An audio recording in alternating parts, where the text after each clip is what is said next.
If Pfizer's vaccine gets the final stamp of approval from the FDA, then BJC should get its first shipment next week. 5 on Your Side's Tracy Hinson spoke with their chief clinical officer about concerns among the public over vaccine safety. This is a new vaccine. There are some people who are still very anxious about whether there might be some rare important side effect. We are totally convinced that the benefits of the vaccine outweigh any risk.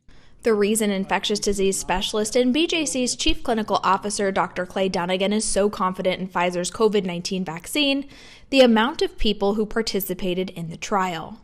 We've already had almost 100,000 people vaccinated with these two vaccines, and there have really been no life-threatening consequences.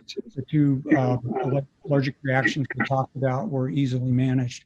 So I think everything we can point to says this is going to be safe and people will be able to tolerate it. Amongst those 100,000 people, Dr. Dunnigan says some were most likely immunocompromised, but whether they were organ transplant recipients or cancer patients has not yet been disclosed. He says the vaccine did make some feel a little sick. There have been some sort of flu-like symptoms in recipients. Typically, they're more prominent after the second vaccine, which is actually encouraging because it means your body is really revved up and ready to fight the virus off. He says those symptoms were easily managed with ibuprofen and rest. As far as the vaccine goes with pregnant women and children, further studies and clinical trials will be needed to determine safety and efficacy.